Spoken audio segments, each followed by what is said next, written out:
Here we go. That's so fun. So it says that it's setting up our Facebook, but I think we're actually live on Facebook. So this is so fun. I'm just going to pull out my phone really quickly to make sure that Zoom is not lying to us. If any of you can see us right now, tell us you can see us. I can see it. Yay. Beverly can see us. I can't see us yet, but I'm glad that you can't. Oh, I see us now. And I see Aslina coming on. I love it.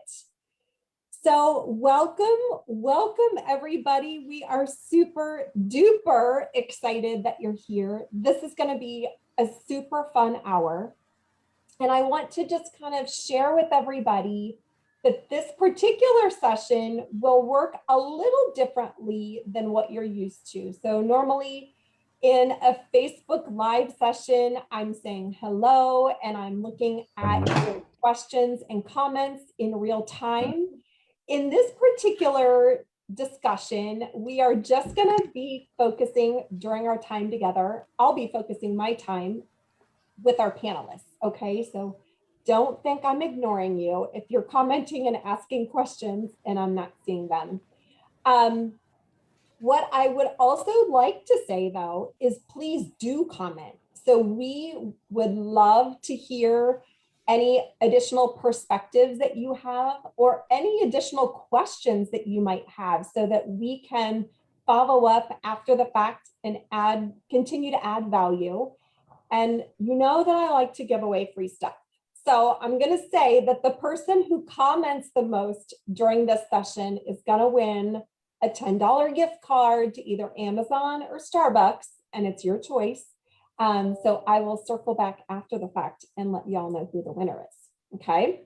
So we're going to start off. I would love for our panel to introduce themselves. So I'm going to go around and I would love a panel if you would share with us who you are, if you're a rookie or a rock star, and where your short-term rentals are located or where you'd like them to be located. So Beverly, I'm going to start with you. Okay, well, hello to everybody. My name is Beverly Roseman and I have been rocking it since 2007. Awesome. So we've been doing this for a while, and our vacation rentals are in Black Mountain, North Carolina, and that is located about 15 miles east of Asheville. We have 5 properties, and they're all located on our tract of land, which is 25 acres. So they're each individually located on their own plot of land, private, and we've gradually built up from our first home in 2007 to 5, and we're looking to add a couple more, hopefully soon. Very cool. Very cool. Well, thank you so much for being with us today. That's great. It's very exciting. All right, Wanda, you're next. Okay, well, I'm a rookie, complete rookie to short-term rentals. I'm in San Antonio, Texas, and I do have some long-term rentals. And I'm like a passive in some multifamily, and so I'm kind of like a squirrel. I want to try all the real estate I can. But I've really been considering getting short-term rentals so we can use it as a vacation home as well. And then also make a profit off of it, right? That would be ideal. So I'm looking for like, probably like Lake Livingston, Lake Conroe area, you know, central or north of Houston area, so we can drive to it. Everything in central Texas where I'm at is way overpriced. And so I don't think I can make the numbers work. So that's what I want to learn from you guys. Very cool. Very cool. Well, thank you so much for participating today. This will be fun. All right, Andrea, you are next. Hey, I'm Andrea Roten. I'm a rookie. I've owned since January of last year. We bought our first one, and then April of last year we bought our second. So we have 2. One is in Sugar Mountain, North Carolina, and the other is in Myrtle Beach, South Carolina. So we own in 2 different states, and I now do this full time, effective last Friday. left the W-2 job. So a little scared, but I'm ready to scale it and here to figure out how to make that happen quickly. That is awesome. Congratulations to you. Thanks. Very cool. All right, Sarah. Hello, sorry, just unmuting then. Hey, yeah, I'm Sarah. I'm based in a place called Cambridge in England. We operate around 3 locations, different areas. You might have heard of them: Cambridge, Peterborough and Manchester. That's like the London of the North. Mostly on the rental arbitrage, we call it rent to rent strategy, as well as we manage some as well for investors, where we do the whole design consultation package, where we will source the deal, find it, and then we will work out all the numbers for them and take them all the way through. So I've got some investors that are in Hong Kong, in the US, for example, and they want to get a better return on their investment. And they will also invest in maybe rental arbitrage properties, not necessarily owned, in order to get a better return on investments than their money sitting in the bank. So good cash flow. And that's how we work. And then we manage it for them as well. So it's completely hands off. Some owned as well, and manage and rental arbitrage. So different locations. I'm also looking in different locations in the UK at the moment, COVID dependent, and as well as hopefully in the US. My wife's from LA, and we go back and forth when we can, again, pre-COVID. So we're hoping to do that. So I'm looking at different strategies in different areas. So yeah, hopefully, you never know. World is your oyster, as they say. So yeah, so that is me. Very cool. Thank you. And I love, love, love that we have folks from different geographies here. And I think that's so fabulous to be able to get different perspectives, not only from different women, but from different parts of the world. So Sarah, thank you so much for being part of this. Okay, Gloria, you're up next.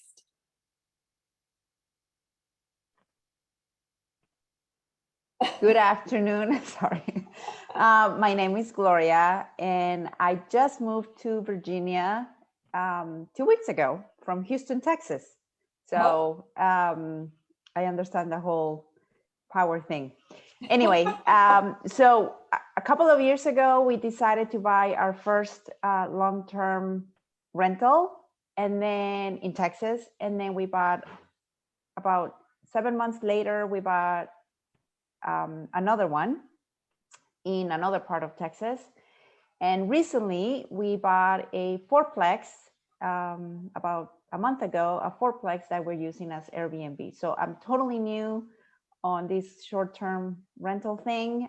It's actually going very, very well. It's in a very, very good place in downtown Houston. So hopefully it keeps that way. And our goal is to have 15 properties by 2015.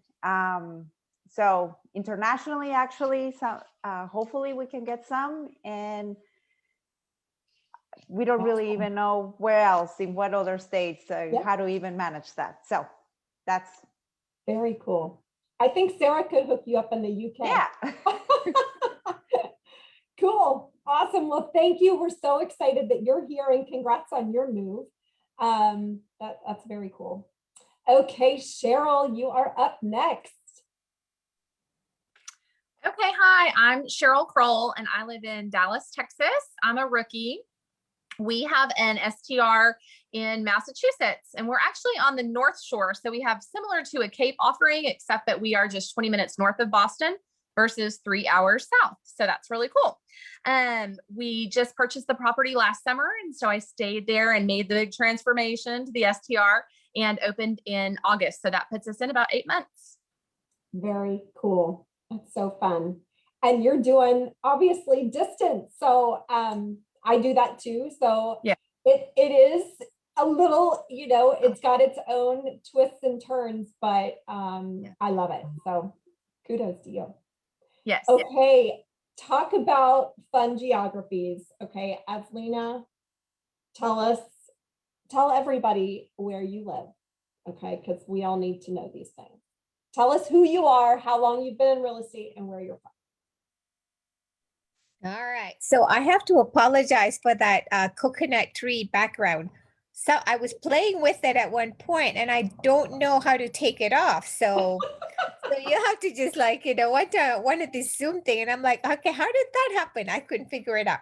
So I'm in Hawaii. Well, my properties are in Hawaii, and we invest in Hawaii as well as in Louisiana. My husband's from Louisiana, so we own a handful here.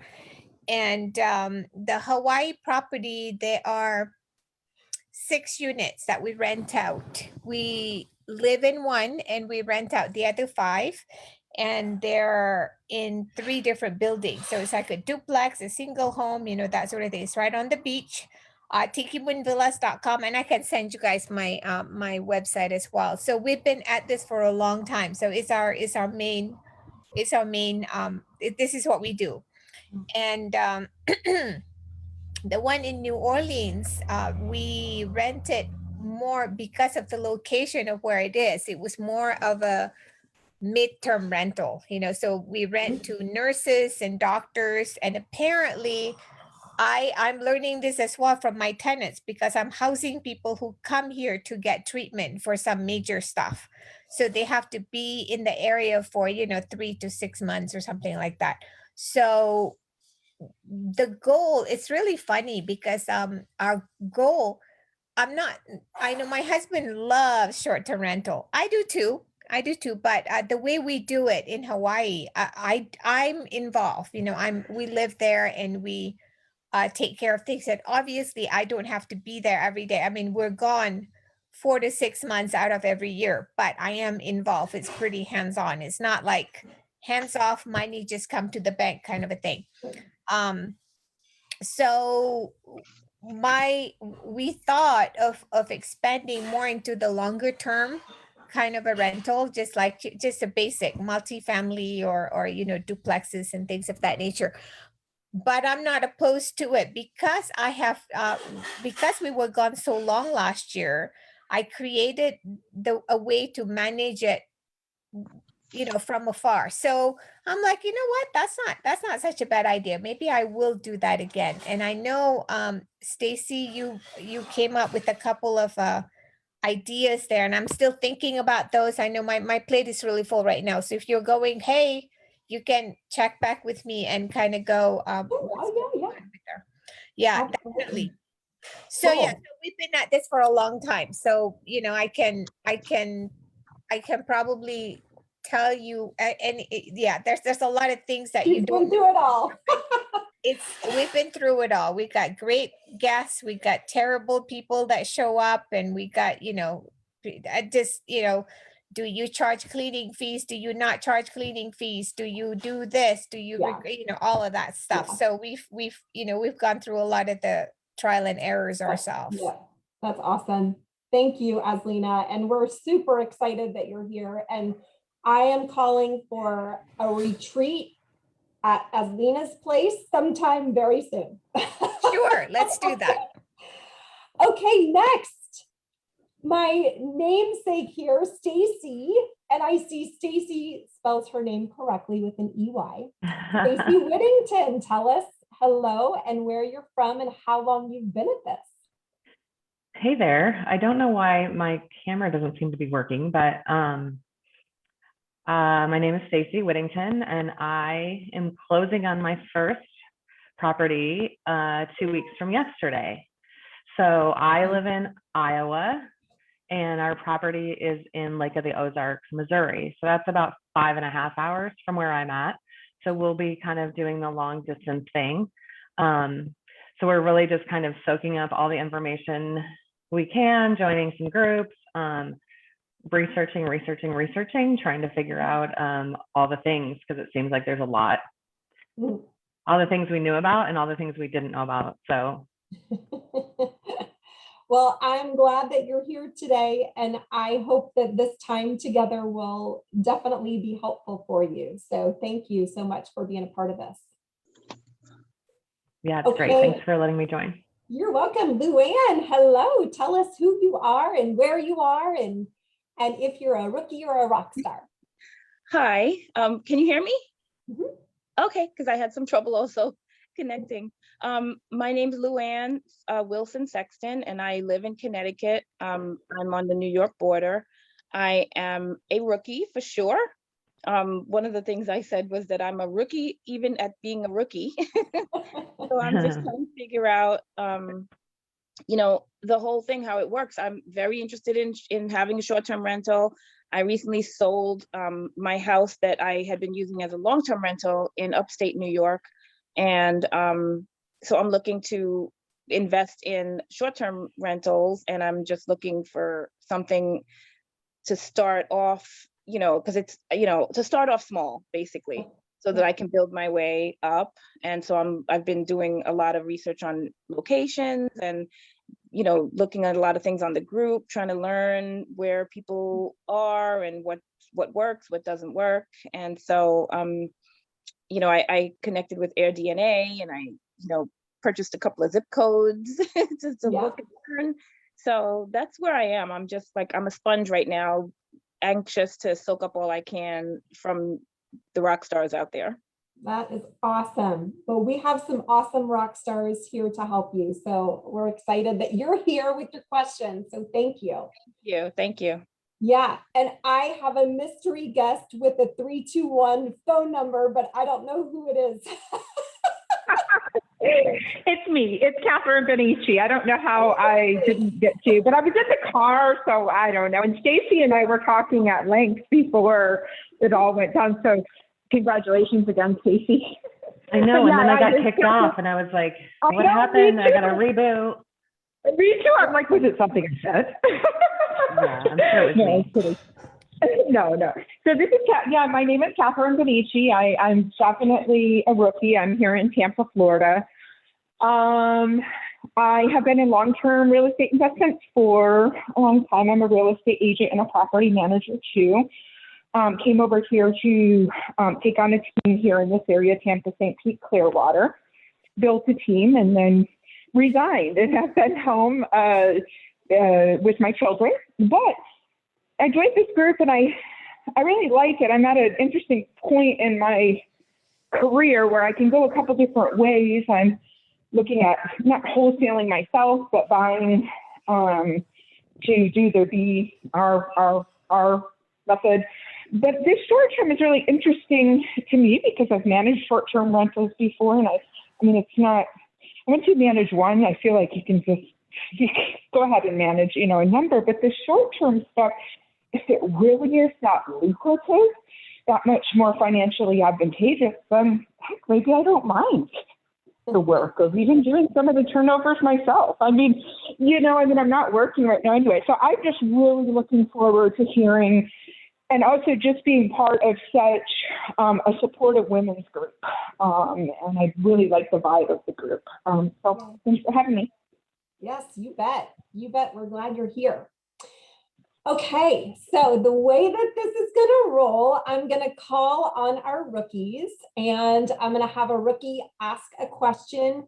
I'm going to try as much as possible to point that question to one of our rock stars, but our rock stars know that if you feel passionate about answering it, just jump in or give me a hand signal or, pull on your ear or something so I know to call on you.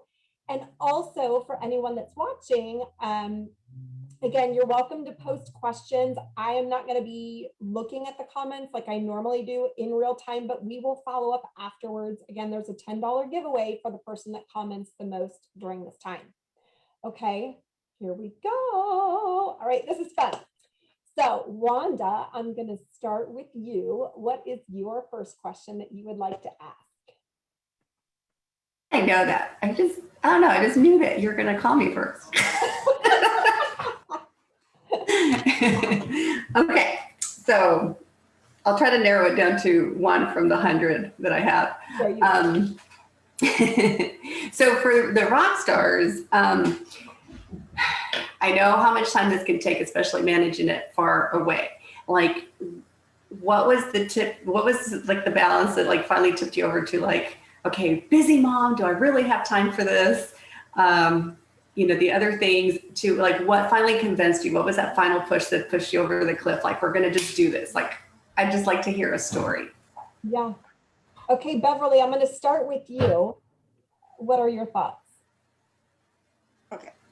I'll tell you, time and technology has made it much easier to make that change. So when we first started in vacation rentals, we were living in South Florida and driving up to the Carolinas and the Georgias and renting vacation rentals, where we used to have to go to a library, find a book of listing of vacation rentals, go back and call them and talk to them. And it was quite a process. And then the internet happened. And things became so much easier. And as time has progressed, even now, everything is done electronically. So being able to make that switch and still raise a family, I have 4 kids myself, and maybe work a second job and everything, you're able to have everything right at your fingertips. So being able to answer an inquiry on the go, and take the phone calls and set up your templates so that your automated campaigns are going out there, and your automated message replies. There's so much available now that allows you to not have to sit at your desk all day and wait for your inquiries to come in, that I think that has really helped a lot of people make that move to either self-management or partial self-management, and make those different steps. So really embracing that availability of the technology that's available to you is the way to make that move. But at the same time, there's so much out there now. Weeding through it and sticking to the most focused and important parts is hard too, because you can find yourself going down a rabbit hole with all kinds of stuff. Yeah, that's a great perspective. Sarah or Aslina, any other thoughts? Yeah, I was just going to say that the number one reason why I was in property before, so I was in real estate for the past 8 years before I moved to short-term rentals, always working for corporates. And so working 6 days a week, no 2 days are the same, obviously, but the stress and managing other branches and managing other people, fighting fires, it just got too much. I also have a 3-year-old. So, it's been absolutely crazy. But then flip it on now this side of me doing sort of the rental arbitrage, rent to rent strategy, managing it for others, sourcing, the wholesaling, doing the whole perspective. Now I find that much easier actually than my corporate job. And the reason I went away from it was the stress. So I think if you're going to take on a short-term rental, I think it's either going to be probably a full-time job or an extreme side hustle is usually what they call it. Like Beverly said, you can get all the tools and all the knowledge and all the skills, and there's so many systems out there that it's mind-boggling. It's crazy. So, and you're going to find ones that work for you. But I always thought when I started, it was a way for me to get out of my full-time job, and I did very quickly. And then I scaled it very quickly to about 10 units, or probably about 8 units before I then actually left my job, and I left it due to stress and everything as well. So when I started, it was just a case that, again, very much like Beverly, I was like an expert on the long-term rentals. I used to go in people's living rooms, value their houses, put it on the market, sell them and lease them. But when it comes to short-term rentals, there wasn't much information out there. And this was only back in 2018. I've not been doing it as long as like Beverly has. And even then, it was still mind-boggling. I didn't even know it was called short-term rentals, or here we call it serviced accommodation. I just thought it was called like, we're Airbnb in it and we'll see how it goes. So I would stick it online. I would have my real estate hat on and just be like, oh, it's half empty. I haven't even staged it yet. I've run out of money, but I'll just put it on anyway. And then suddenly, because I knew my area and I knew my niche, so I knew my customer, and I started treating it like a business, that is when I thought, this can easily be scalable. But even if you've only got 1 or 2, you can make it, like I said, an extreme side hustle, or you can have it thousands of miles away. But I think it's just having those systems in place. I don't think you need loads of money to start, and you don't necessarily also need to invest in channel managers and pricing strategies, software. You don't all need that at first. It's literally, you know, we have all these tools now, like Beverly said. We're lucky we have Airbnb. A lot of us moan about Airbnb and Booking.com and Expedia and that, but if you know how to use them right and use them to your advantage, don't forget they spend millions, absolute millions on marketing, and I'm not going to. So I don't mind paying them a little bit of commission in order to make sure that my property or properties are getting seen by millions around the world.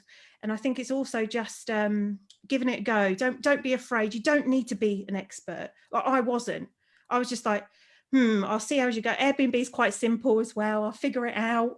Ask a few people, join a few groups, and then that's when things start to become easy, because then you start getting more organized and the cleaning, and you realize the important things and what guests are looking for. And once you know your market, your target market, and your audience, your location, I'm a big believer in start where you know, and then you can grow. And that is exactly what I did. I'm probably about 45 minutes away from my nearest one. I'm 4 hours away from my other one. I will never go there. I don't want to go there.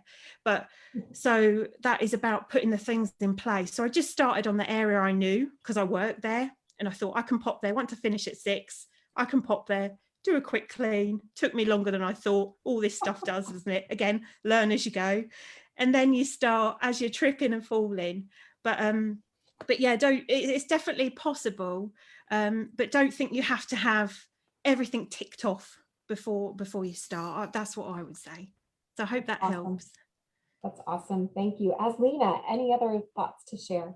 You know, Sarah, perfectly what Sarah said. Don't get paralyzed by analyzing everything.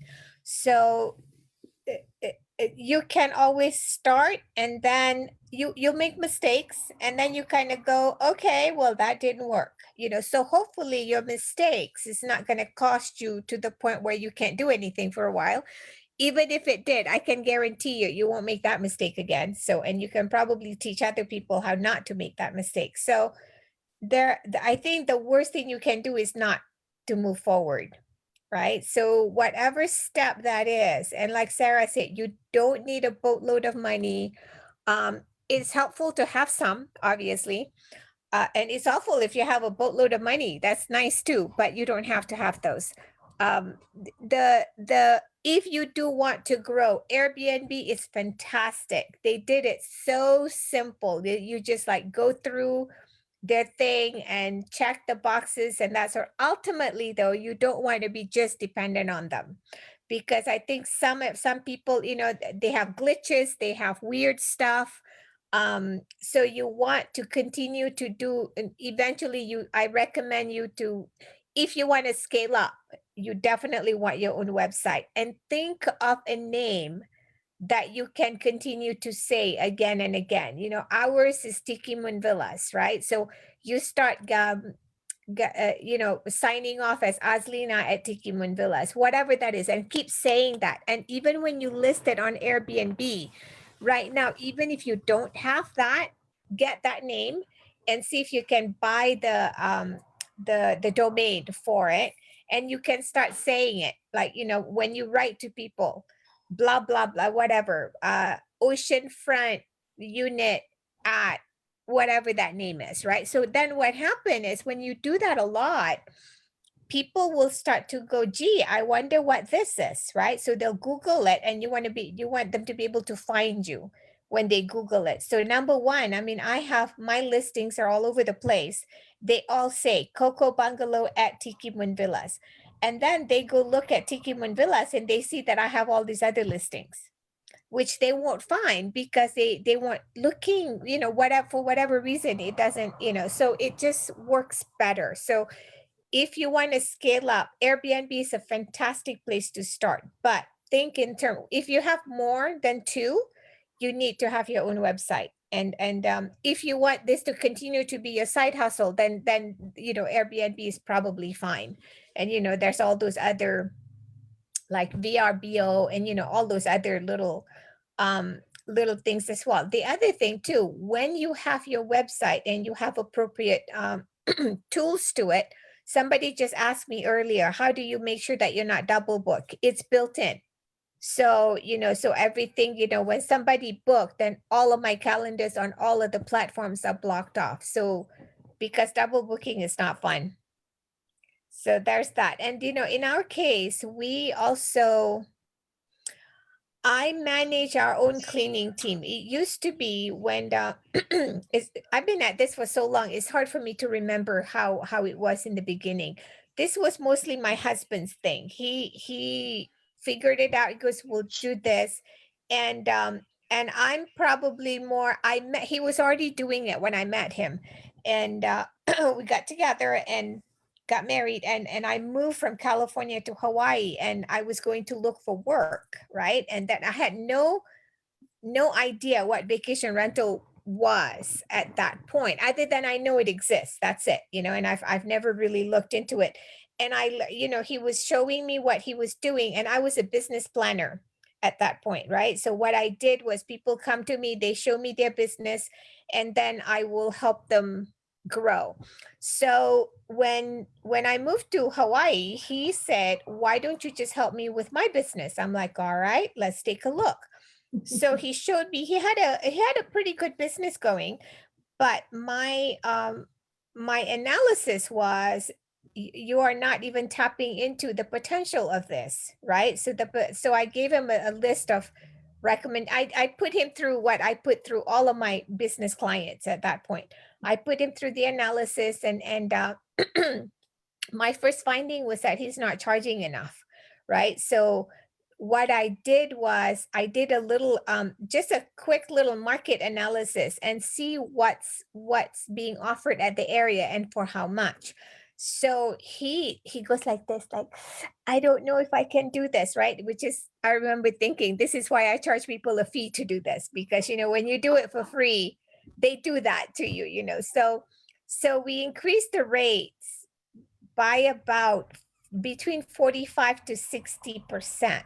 So that it's not a small amount of rate increase, right? So it's a lot. It's huge. And I knew it was going to work because I did my part, but I was really shocked at how well it worked. The business, the volume doubles within 6 months.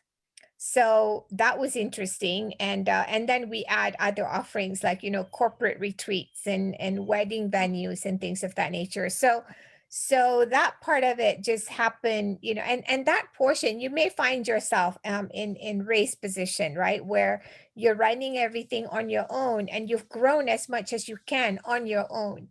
And this is this is not unique to vacation rentals. This is any business. You almost always have to hire help before you can afford it. So it's going to feel like really expensive and all that stuff, but if you get the right kind of help, that will help you scale up faster. Yeah. But for now, you need to get started. That's a good problem to have. And that's probably something you look into depending on, you know, how fast you go. It might be a year out or, you know, 2 years or 5 years, whatever that is. But ultimately, don't skimp on that. And pay for good help, you know, like, you know, a lot of times I see people trying to contact me through Airbnb and kind of go, "Can I just pay you directly and then I don't have to pay Airbnb fees?" Which is fine. You have to find me directly. That's the thing, right? I mean, Airbnb put forth this great product. They deserve to be paid. So you know, don't fall into that whole urge of like, "Oh, I'm just going to get that." When you have your own direct way to get bookings, "I'm just going to tell people to drop it there, then I can keep all the money." Try not to do that, because I'm a big believer that if you do that, then those are the kind of people that's going to come to you. It's the same energy, right? You go, so don't. I mean, if you use somebody's product, pay them what you know, what it's worth. It's completely worth it. So Yeah. anyway, that's off tangent there. Can That's I just say that, yeah, can I just say that Aslina is a genius, because I wish I had her when I started, about direct bookings, direct websites, hiring help before you can actually even afford it or think you can afford it or need it. Like, absolute genius. Like, thank you, Aslina. That's funny. I tell people I'm we're a genius all the time. We're to the point where probably 60% of our bookings are direct. And, you know, and our repeat customers come back, we can give them a discount. And so they get a repeat business discount, and they're not paying the commission to the directories. So, you know, they're going to come back again and again. And, you know, it can be quite daunting when you're going through the directories. You know, there's so much out there. So by standing out and putting your brand, and we, you know, if you look at our directories, you'll always see at the end a coffee mug, a picture with a nice coffee mug with our logo and website on it, so that, you know, or High Rock Rental, so that they can easily Google it and find you. And make sure that you've got a Google business page, so that you're going to show up in all the Google Yes. and all the Google searches. So that should be one of the first things you do, is make sure that you're listed on My Business. Oh, and do that on the, you know, the maps, the Google Yes, Maps. and that's what gets you on the maps. Right? That's fantastic, Yes, that's because, what you gets know, you on the people, maps. yeah, it's great. It really is. I mean, I see, I get 80% of my bookings from my own website, but I'm still on all of those pages. We're still on Airbnb, on VRBO, on home, on all of them. So, you know, it's still, yeah, it's the way to go. Awesome. Awesome. Awesome. I love this. I'm like, can we stay on for 4 hours, please? No. Don't worry. I'm not going to keep you on here for 4 hours, but I totally could do this forever. Okay. So, Andrea, you are next. Share with us a question that you have. Hey, thank you. So obviously, as I stated, I'm looking to scale. We did our first two with basically making the vacation properties with 20% down, and we used our DTI and private funding and all that. Obviously, I can't do that. I just quit my W-2 job. So I really want to buy more, maybe 2 more in the next year. And so I'm looking for creative financing and ways to do that. So if any of you rock stars have any ideas, that would be really great. Well, you know, we have been finding, we've built all of ours. So ours were all new construction. And that's also difficult to finance. But I found that, you know, your local, my little local community bank, who knows the area where you're building and is aware of the, you know, of what's going on in the county and how much tourism there is, they were more than happy to finance our vacation rentals. So, and we also have a challenge because they're log homes, and it's not so much anymore, but for a while there, it was very difficult to get a log home financed. They were just in a whole different category. But I think that, you know, your local lenders are really much more open to the investment property rental than you will be at your major institutions. Yeah. Sarah, any thoughts on that as well? Yeah, I don't think it matters where you are in the world. So hopefully this will help. You can also use, and that's why your social media presence is really important, is you can use sort of private lenders, so like angel investors or maybe joint venture partners. So there's probably like amazing ladies on this group that may have a pot of cash, but they don't want to do the work. They can't be bothered. They haven't got the time. But it's about creating those partnerships and that synergy, and then building it up from there and utilizing each other and creating a win-win-win. So, you know, you'll pay out for that person, as well as creating hopefully a long-term partnership in the future. And I've done that with someone. Yes, they were local, but it was actually, I was working in my agency. She walked in and said, oh, we're actually doing this short-term rentals where we rent a property. And I was thinking, oh, that's a really good idea. And now we're actually really good friends. We work together. Sometimes she funds them. Sometimes we find an investor from anywhere around the world that we've built up this relationship for. And LinkedIn and things like that are really good. So like I started with very little money, and I'm still doing it in different investments as well that people will. We also rent out like rooms on a long-term basis. Here they call them HMOs, house and multiple occupants, where you'll get a 5, 6, 8-bedroom house and you'll put a bunch of students in there, or professionals, for example, in London maybe, because it's a lot cheaper and it's expensive place. Same with Cambridge, it's expensive to live. So it's about thinking of creative ways. And I think I didn't realise the importance of a personal brand until I started my own business. Now I've got a couple of businesses and they all sort of mesh into one.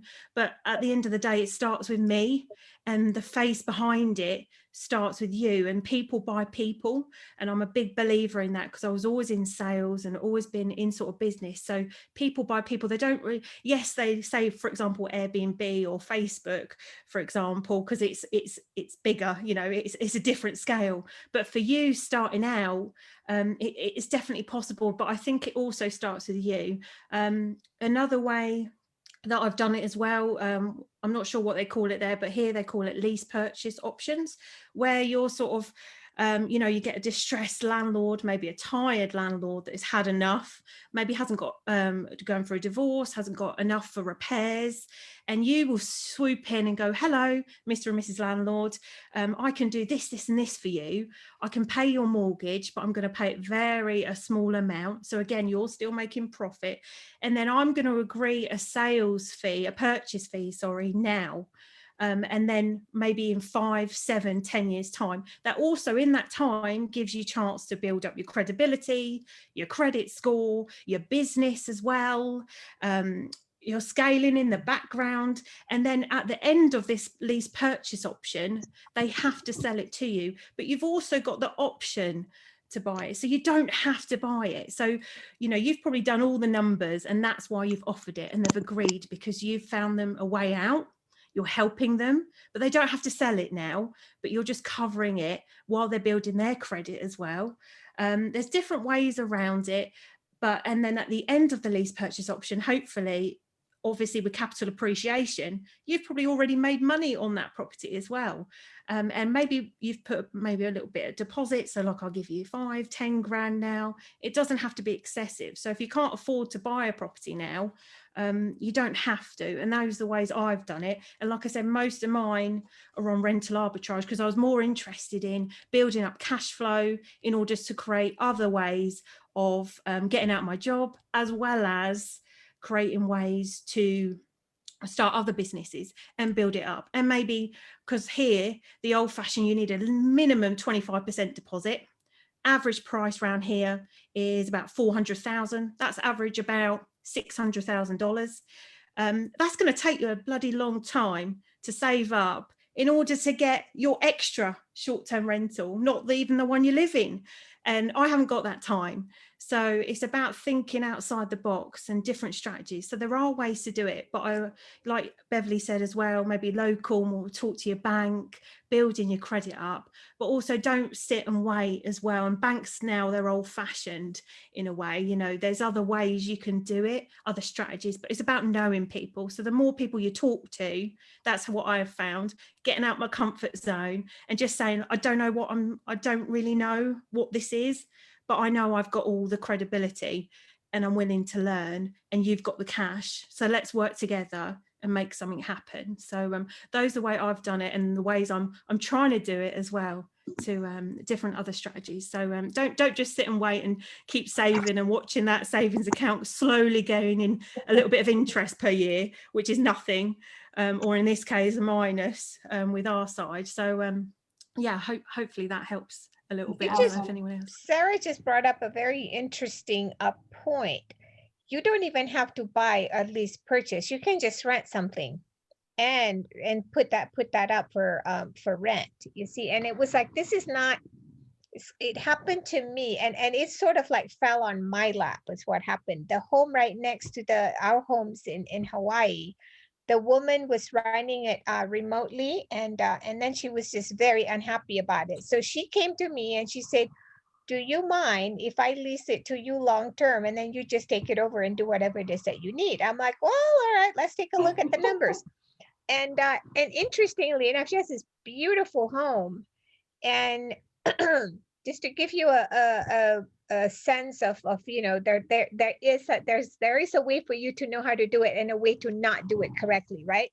So she was listing this 3-bedroom, 3-bath home for on the beach, mind you, for $350 a day, right? And right away, and I go, you're not charging enough, but sure, she wanted me to pay her $7,000 a month. I'm like, I can do that. So I raised the rate right away to $600 a day. And the thing was booking like hotcakes. It was, and partly because I put it on my website, because my website has had a lot of traction. So we just started selling it out hugely.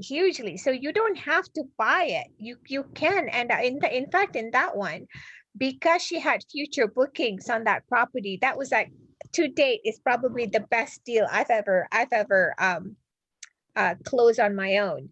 I wrote her a $14,000 check. She wrote me a $48,000 check. Go figure that one out. That was pretty cool. Do that a couple of times a day, right? So I was like, I'll buy more stuff like that. So yeah, Andrea, you don't have to buy it. You look at properties that are for rent in the area. What you are going to need though is you're going to need the lease has to be signed up properly, right? So that you have complete control over fixing and stuff like that, and like minor fixes. You can't let the landlord shouldn't have to do that. If you're going to and make sure that they're okay with it, that you're leasing it back out. They should be okay with it because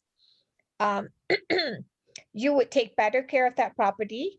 It will look better, and it would and it'll make more money for you. And then they get to be, they get to be paid on time. So people who are just renting it out, and be mindful that I've heard this happen to other people, where the landlord gets kind of greedy. They go, well, I can do that. So once you put all that effort into it, they kind of go, they're going to cancel your lease. So have a really good, tight lease. And most importantly, work with somebody who's actually, good people, because most people don't do that. There are some people who would, pull stuff like that. But if that happens to you, you'll learn.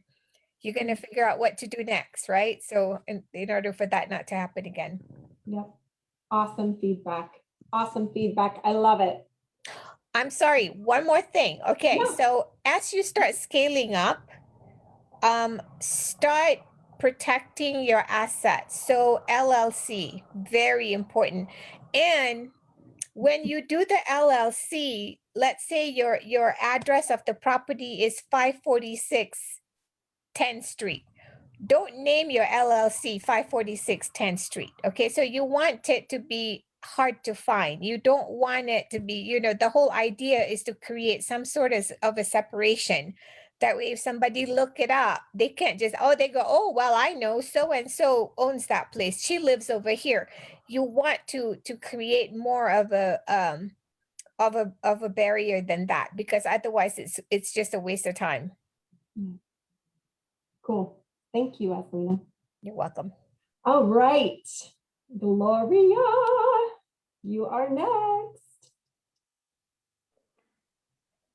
Okay, so I have my question here.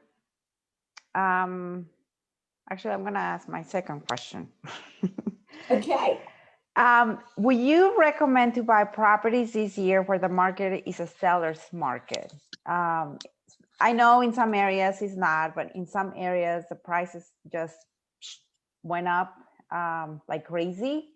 So are you guys actively looking for properties in those areas where the prices went up, or are you kind of holding on and waiting, or maybe moving on onto other places? you need to run your numbers, understand your numbers, and that number is irrelevant of the market almost. Okay, so if the number work, so if you are going to run it as a short-term rental and it will cash flow a certain amount, but they want what you think is too much, you have a choice. You can walk away and just go get something that's not, or you can just go, the numbers work, I will go for it. So run the numbers. You know, the market is the market. It'll do what it does, right? So you need to, but it shouldn't, just because the prices are increasing in that area should not be a reason not to do it. If you know how to run if you run your numbers, or your numbers are accurate and correct and all that stuff, there's no reason not to do it. And the interest rates right now are making that very attractive. So even though you may be paying a higher price for the house and your interest rates are lower, you still may be balancing out that, you know, monthly payment that you might have paid, you know, a few years ago or will pay in the future. Right now, to take advantage of the lower interest rates is, and a decent deal makes it a buyer's market. Right. So can I kind of a follow up maybe? What is there a ROI that you look for specifically? At least a, you know, I don't know, 15%, 20%, whatever. Okay, so I'll take this one. Oh, okay. You know what? Before I answer that one, start developing a business credit as well. Okay, so what you want to do is to be able to borrow money and not have it take a ding on your own personal credit. So because that adds up very quickly. So number one, there's a limit as to how many mortgages you can have on your own name or your own EIN number.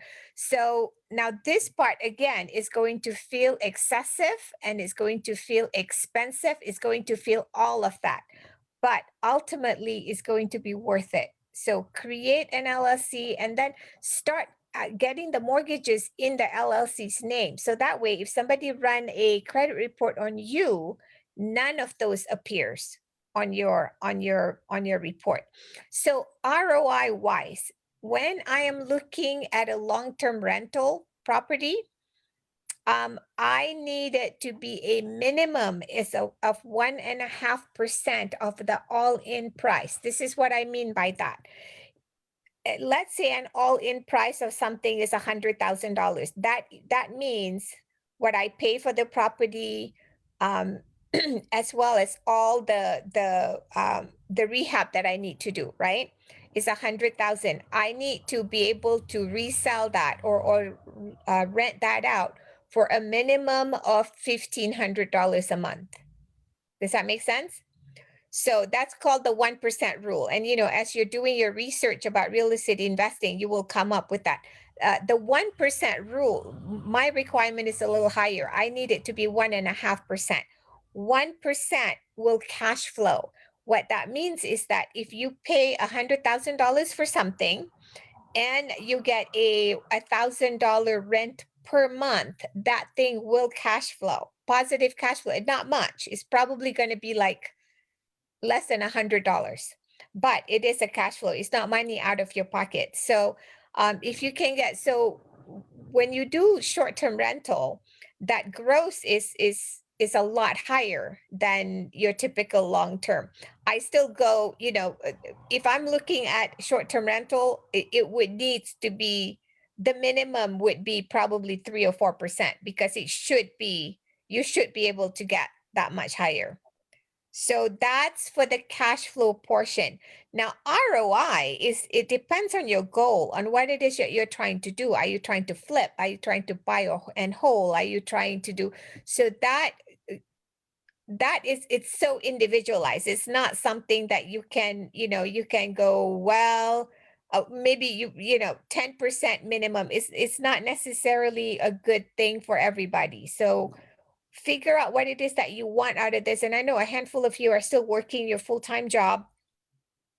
What's your first goal? Is it to quit that job? And what do you need in order to quit that job? So if you need a $2,000 cash flow in order to be able to walk away from your W-2 job, how can you create your $2,000 cash flow? You see what I mean? So then you can back into your plans from that. And so those are, it's all of these are, there's no simple answers, I guess. So here's a good answer. Don't lose money. Whatever you do, don't lose money. Amen, sister. Love that. Sarah or Beverly, any other thoughts to add? Yeah, just similar to Aslina, like whether it's a buyer's market or a seller's market, there's always properties out there that you can get, but the numbers have got to stack. So, you know, with me, it don't matter on the market. They're always going to be out there. And yeah, a lot of owners or sellers may be quite greedy. And then that'd be that your signal, ding, ding, ding, to walk away, because if the numbers don't work, then it's not going to work for you in the future. ROIs and our gross rental yields sound a lot different. So here in the UK, I look for a minimum of a 6% for gross rental yields. Return on investment can be anything, but if you're working it out for short-term rentals, whether you purchase or rental arbitrage, you need to make sure the numbers stack, not just on a nightly rate, but you need to work out what your break-even point is going to be for occupancy. So I like to work it out. So anything 50% under is fine. So if I can break even at a 50% occupancy, great. Anything above that, I know that I'm in pure net profit. So I've paid my rent or / mortgage, I've paid all my bills, my cleaners, everything else for that particular property, do it per property. Anything else after that is pure net profit. So if I get 60%, our average, again pre-COVID, and hopefully now we're slowly opening up, partially lockdown, our average was about 75% occupancy across the board. And we've got 1-bed apartments, 2-bed apartments to a 12-bed guest house, self-check-in ensuite rooms. So they're all a mixed bag. So across the board average was 75%, which is pretty good. So then when I'm analysing the numbers and I'll do a deal analysis, I'll work out what the rent, what I'm going to get on my nightly rate. So you might get $100, say $250, or like Aslina, it could be $350 a month, but that depends obviously then on your mortgage or your rent or your bills. So don't look at it thinking, oh, that's an amazing place, it's on the beach, or it's in the middle of, you know, San Francisco, subject to obviously restrictions. It's going to do so well because your mortgage or your interest rate or your rent and your bills are going to be really high. And then you just need to work out your occupancy rate. And then anything over that is usually good. So if you're not going to break even, I'd say like 60% above, then you're getting into probably danger zone, because if we do have a pandemic, you want to be able to still be able to pay your bills and survive in order to then thrive in the long run as well. That's my perspective on it. Yeah, that's great. Great. Thank you. Beverly, anything else to share? Well, I just think that, and also, I mean, as you're looking, occupancy is so important to understand before you purchase, and what are the occupancy rates in your neighborhood and in your area, and is it very seasonal, and are you going to have to cover, you know, the shoulder seasons and the low seasons? But the best thing about that is you can really, if you've got a good communication with your past guests, you know, that's a great time to reach out to them and offer specials to past guests and people who love the, you know, who have fallen in love with your home or your neighborhood, and they don't have to be there in high season anymore. Of course, they came here because it's a destination that they wanted to go to, but now it's kind of like their second home. I mean, you've got people who come back it's almost like a timeshare. They come back every week, every summer, every Christmas. And, you know, so those are the people that fill up those shoulder seasons and the soft seasons. Yeah. Very cool. Thank you. Thank you. Okay, Cheryl, the power, it looks like it's on. The power has returned. Yes. Yay. Okay, what is your question? Okay, so one so we just started in August, and we initially just started with VRBO, and we've had great success. I feel, really, really good about it. And I've just been so hesitant to like jump the train onto Airbnb, even though it is popular in our area in Massachusetts. I've just like heard so many horror stories through Facebook groups. So I'm just so worried about all these problems with Airbnb changing prices or terrible guests or, all these problems. So what would you say to give me confidence or to help me navigate if we decide to make the jump to Airbnb? You don't have to give up VRBO to go to Airbnb. Yeah, so that's one, those are two separate animals. So put them on both, put them on everything Right. that you can put them on. So Airbnb is Airbnb. I mean, the jerks come from all those platforms. I'm telling you. Okay. It's, they're, some of them are the difficult people and some of them are not. And Airbnb have its quirks. Every so often your listing would freeze or they delist you or whatever. And it was, but put it on. Until you put it on, you won't know. Remember the paralysis analysis part? So yeah, this is what, move, just And put it on there. You don't have to commit to it if you're doing Yeah. it on commission basis. We don't use Airbnb at all. We never have. And we've strictly been a VRBO and direct bookings and, our own advertising. So, but it also depends on your property, what it's most suited for. And our property is more suited for larger families, and it's a destination resort. So it's, it's worked really well for us on VRBO, and we've never had a need to push Airbnb. And I would only say, don't take a instant booking on Airbnb. Right. See, that's why I've accepted instant booking on all of ours. I accept instant booking, but I do have a really good property management system. If you don't, then don't take instant booking, because that's when you're going to get your weird double booking is going to come from there. And surprisingly enough, I mean, I got quite a bit of booking on Airbnb for the corporate groups. It's really, I was very surprised because, at first we put, it was a while for me to get on board with Airbnb, because when they first started, they pretty much reached out to me to put my property on there. And I did, I put one or two, and then I'm not super thrilled with it because I'm competing with people who are renting a room out of their bedroom, out of their house, a bedroom out of their house. So I'm not that, right? So pricing wise, it's not competitive, but it stayed on there. And then eventually I put all of that. In fact, I work with the Airbnb corporate office with the portion where now you can actually put in taxes, right? Taxes and extra services and stuff like that. In the beginning, they didn't have any of those options. You just have the nightly rate and that's it.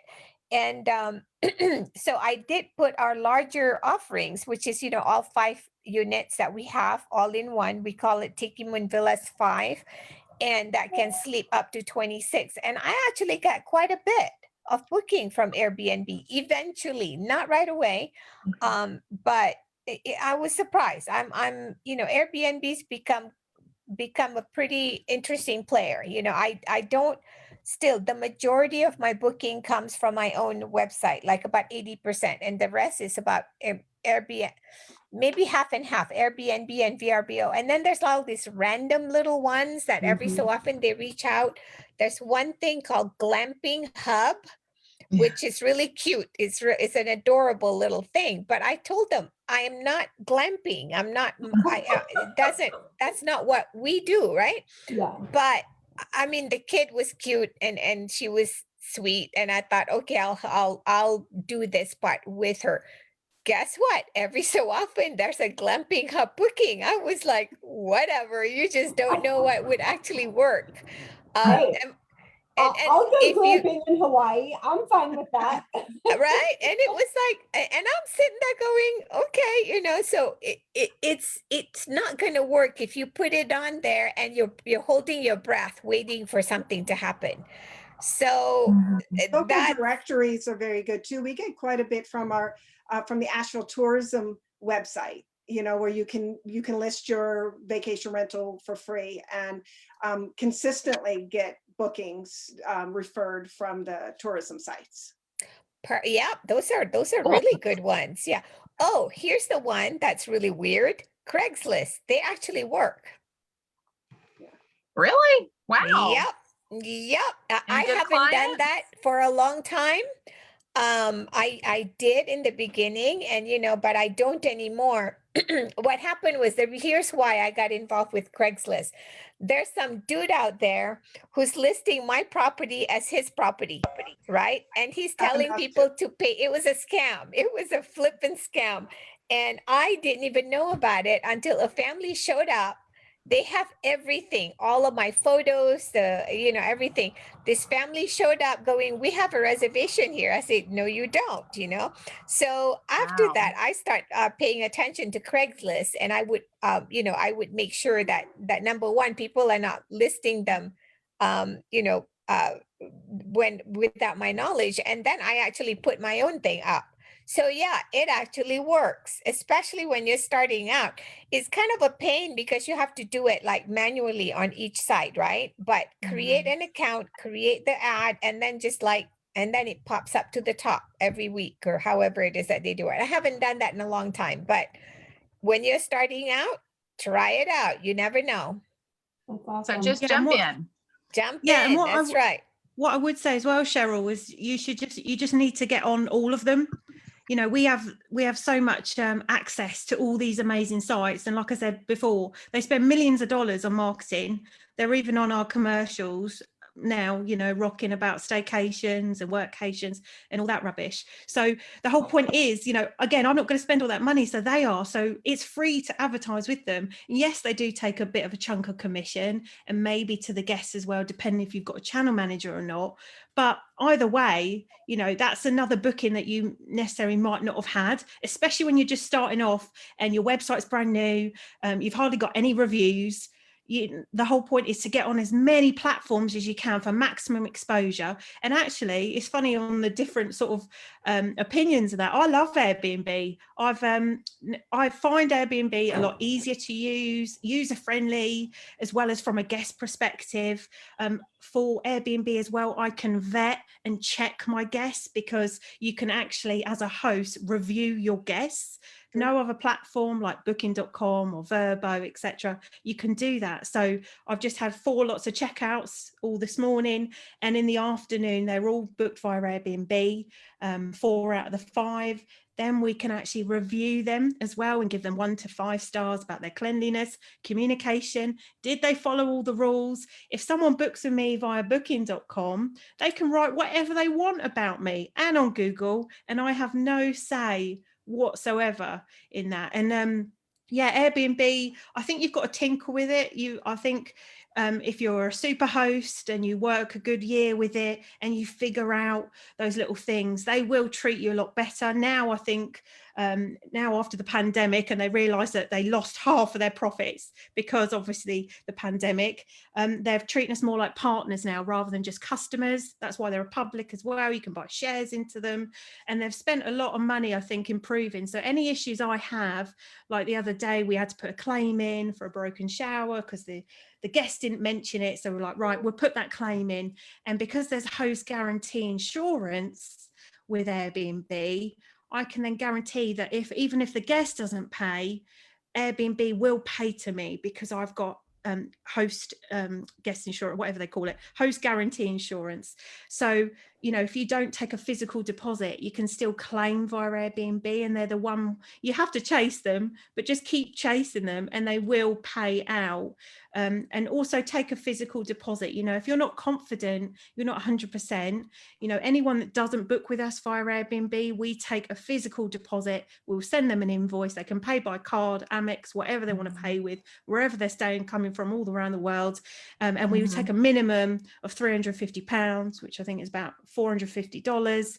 And then we've got that as a backup to use as well. And then it's all in our T's and C's. This will be returned within 7 to 10 working days upon inspection from your checkout date.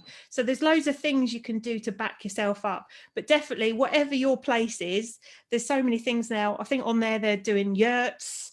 TPs, you know, Yes. Airstreams. The possibilities are endless. I'd love one of Yes. those. I'd love a bit of I love a glamping site. Maybe not for me to stay there, but I'd like to. You know, glamping. I'd prefer a hotel or a nice Airbnb, like I'm telling Aslina's. you, Glamping Hub have some interesting listings. So Yeah, they do. because I was like, and I'm shocked that somebody's booking my place through Glamping Hub. But I'm like, I'm not arguing with that. Come on over. Exactly. Yeah. So totally. just get on Airbnb. In the last few weeks, they've actually just given me to be an Airbnb ambassador. Like they put it in, I think, because we've got so many reviews from there, so you can help cool. hosts like yourself for free, like onboard you. So if you need any help, just let me know. I'm more than happy to help. Plus, I think you get a referral that you get cash back when you get your first guest through the door. And it's always exciting getting your first guest and your first review. So Yes. if you need any help, just let me know. Absolutely. Thank you. Perfect. So, and I've been on Airbnb for a long time as well. So if you need any, here's the thing I was going to say on Airbnb or actually on any of them, be very, very clear about your rules, right? Be very, very clear. Write everything out. And, because if you do and the guest didn't follow your rule, Airbnb will back you up. But if it's not in writing, then it becomes something that she said, he said, so and so said. One of the things, and all of this I have to learn from practice, right? From my experience. We had an experience where we don't allow, you can host an event on our property, but you have to sign, you have to get our permission for it. This one group decided to have a catering dinner, a birthday party, people come over without prior approval. Well, apparently I didn't say that clearly enough on Airbnb. So it was, I'm just, it was just, you're out of luck, so to speak. So be very clear, and make sure, I'm not sure. See, and it took me a while to figure out that, there's certain places that I want them to sign, and they need to sign electronically. And that's through my property management system, that there's the signature that they say, you said you're not supposed to do this. Because people would come up with the weirdest thing. Like they say, we're not having a party, we're having some friends over and eat dinner. Okay. You can't have friends over, okay? And you're hiring a caterer. That's a flippin' party, So Yeah. then I need to do that. No visitors, no hiring, no party activity, like hiring a caterer, hiring a DJ, those are all party activities. No, so if you do that, I'll call 911 on you and get you removed, and it was, and it's very rare that happens, but which is why you don't think to actually put this down until something happened. And then I kind of go, okay, I got to write that down. Is it, But there's so do you many think people who are it's still- sufficient? I'm sorry. I was just gonna say, there's so many people who are still so new to vacation rentals. Who've never rented a vacation rental before, so they don't know what to expect. So, I mean, in this past year in the pandemic has introduced a lot more people to it. So we've had a lot of first-time vacation rental renters. And so you can, the clearer your communication, the clearer your house rules are, the better the rental is going to be in the long run. Yeah. Yes. And it's better for everyone, because then you don't have to tell them something because you're, telling them not to do something, right? So it's, for instance, I don't allow pets anymore because of one thing that happened. This young woman showed up. They had she has a dog, and she let her dog off the leash, and the dog was running laps around my property. Right. And I'm like, and there's, I'm in the country, so there's chicken, there's like cats, and there's the neighbor that have stuff. And I was like, so there's like this commotion happening. And I was like, this is not okay, and it was like, so, and I was just, it was insane. So after that, I told her, I said, you guys need to leave. You know, number one, you didn't tell me you're bringing a dog. You have to tell me. And there is a dog fee. Then I can tell you that your dog needs to be leashed and, you know, all of those things, right? So after that, because we're gone so much, I was so grateful that I was actually home to manage that. If I had, you know, one of my helpers, they wouldn't know what to do. So since I don't allow dogs anymore, and when people call me and say, we have a dog, do you mind if we bring our dog? And then we have to come to Jesus meeting, right? I'm going to charge you a fee. They need to be leashed. You have to pick up the waste, you know, all of those things. If you do these things, then you can bring your dog. And if you don't do these things, then I'm going to charge you extra money at the end. And that's worked out well. So yeah, because on Airbnb, apparently, it says that pets are allowed, but there wasn't, and when I look back, there wasn't a space to actually clarify that. Like, you know, you need to tell me there's a fee, Right. there's, you know, all these extra rules regarding your pets, you know, so it was, Yeah. it was crazy. I mean, it was like, and I'm out there running around trying to chase this puppy, right? And I was like, and the woman goes, the girl, she's like 25, 26. She goes, the dogs have been in the car for an hour and she needs to run around. I'm like, then you run with her. You don't just let her run, you know, run amok in my yard. There you Anyway, go. There yeah. you go. All right. So I want to just share again, like I could literally do this for hours, but I'm gonna probably have one more question. And Stacey Whittington, you are next on my list, but I just want to say to everybody, like, I am just blown away by all the fabulous information that Beverly, Sarah, and Aslina are sharing. I'm so hopeful that this is helpful to you. So I just, again, thank you to the three of you for doing this, and thank you for everyone asking the questions. And if I didn't get to you, we're going to have to do this again. Okay. But Stacey, share with us your question. Luann, I was going to say, if we can keep the answer to Stacey's question short, maybe I can get to Luann too, because I know she had. Well, actually, a couple of my questions have already been answered. Oh, good. Good, Yeah. good.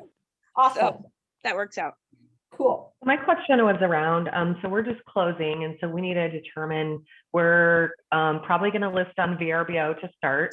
I also have heard too many, personally, I always book on Airbnb, but in the groups and whatever, I've heard too many horror stories about Airbnb to start there. My question is around how to know what your rate should be, along with like minimum nights and all the fees that are involved.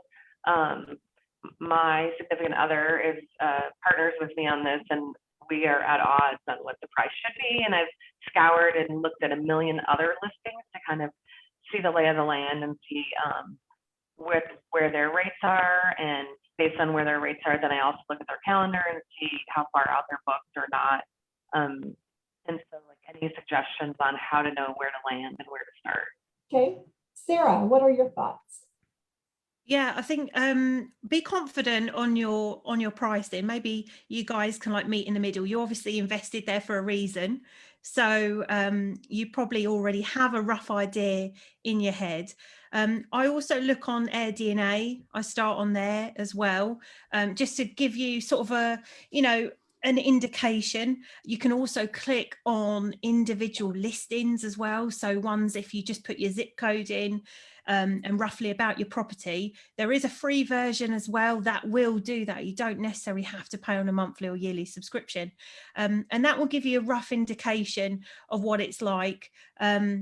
So it's probably roughly around what you're probably thinking, but it will give you more seasonality as well, and in different times, events. And you can also pick on other people's listings in the area and have a little nose and see how they're staging it, how they're doing it, what their minimum night is. And just first, just do your research as well. Also do your research in local Facebook groups. So every place where I've invested, even if I don't live there. I've gone and joined, you know, like Cambridge Living, Manchester Students, blah, blah, blah. I'm not a student by any slightest, too old for that now, but I've joined them all because I want to see what's going on, and I want to see the interest as well in the area, because those are the people that are probably booking my place. So if you're going to join a group, maybe join one that's in a city as well that you're investing in, or an area or a town, a local one, where you can get a sort of, you know, a rough indication as well of what people are looking for and what they're willing to pay.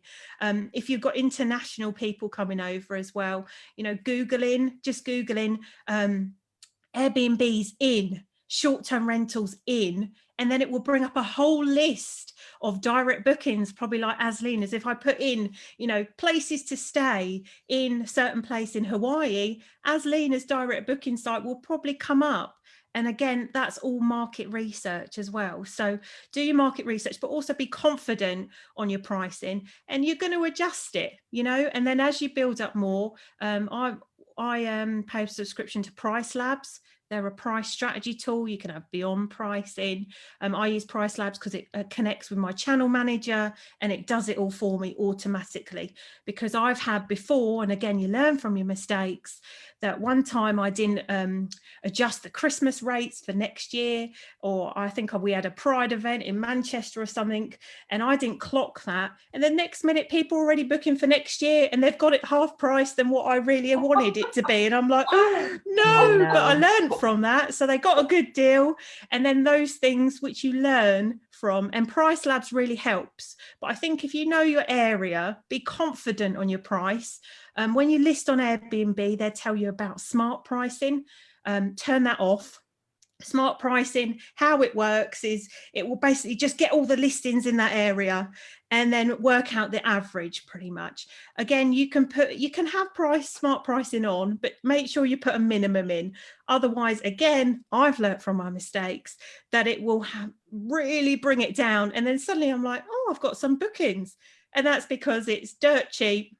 And then again, you attract the certain guests that will pay dirt cheap when you want, obviously, a certain standard, and depending on your place as well. So there's different ways around it from different sites. But again, be confident in your pricing and then adjust it accordingly as you go. And then, you know, things change on a weekly basis. So never leave your listing stale. If you put it on Airbnb or even Vrbo, they will, if you don't touch it, don't move your photos, don't update your description, don't even update your title or adjust your pricing, your listing will start going down the pages. And I don't know about you, but when I'm looking for a place, I might go to page 2, but I'm not going, just like Google, you always go on the top one. So you want to make sure for your SEO, your listing is completely keep going up, and that way you'll get more inquiries equals more bookings, more revenue. So just always be updating your thing. Look at your pricing at least on a weekly basis and adjust it accordingly. So don't let it put you off if you haven't agreed yet. You know, just do as much research, try it, trial and error, move it, but always keep a minimum. Always keep a minimum. Know your worth. And you can easily, when you're seeing that you're starting to book up your summer season or your fall season, whatever it is, as it's starting to book up, and I'm down to, you know, half my occupancy, I'll start raising my prices. You know, so as the occupancy lowers, your prices can go up. And as far as turning, you know, whether your minimum stays, I think a lot of that, again, has to do with the property. Where we've got larger properties, if you've got a 4-bedroom house, you don't want to rent it 1 or 2 nights, you know. So we tend to, you know, we have a minimum 3, but most of the year we have a minimum 5 or 7 day nights. But that works well for our properties. We're a destination and people are coming to stay and hike and get out and do things. We're not in a urban area where, you know, you're there for a couple of nights and go out and party and have some nice dinners, some nice wine, and come back and move to the next place. So so much of that. And it also, if you're doing your own turnovers, if you happen to be cleaning yourself or have a cleaning crew, obviously the more turnovers you have, the more labor intensive it is for your crew to get in and out of there a couple of times a week versus once a week. Yeah, can I just say it's a really good point as well with Beverly, that I started doing sort of kind of like one night stays, thinking that, you know, that will generate more revenue. And actually it didn't. It just created more work, more hassle, actually more guests that didn't care. They would probably just trash it because, again, they would be out on the town. It was like a stomping ground. Leave that to the hotels, I say. That's what the hotel room for. So some of ours are minimum 2 nights. Some of them are minimum 4 nights.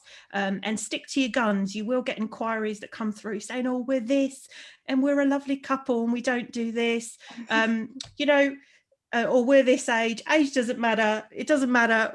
You know, people are people, and trust your gut instincts as well. So if someone says inquiry through, trying to wangle a one night stay or something like that, or try to get a bit cheaper, just stick to your guns. If it says minimum 2 nights, it's minimum 2 nights.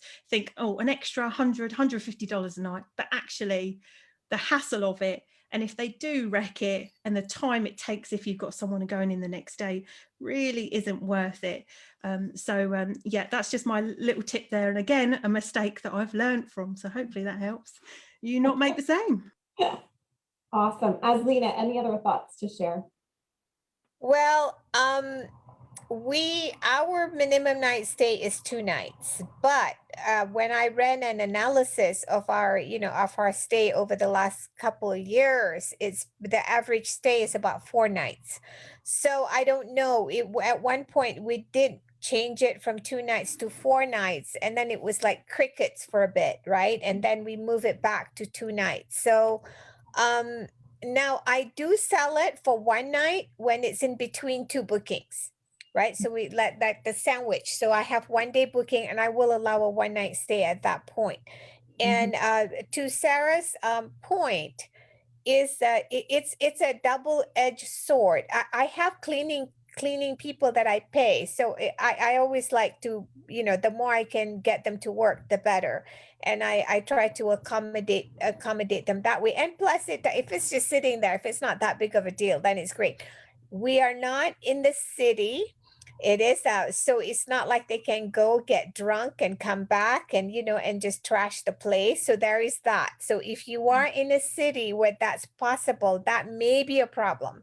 If they go out party and come back and bring their 8 friends and they all puke all over the place, which I actually had happen one time. So, which is disgusting.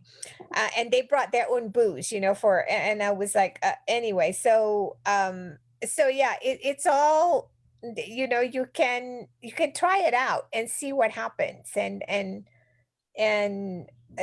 Stacey, Airbnb, the 800 number, they're excellent at telling you what the average the average prices are in that area.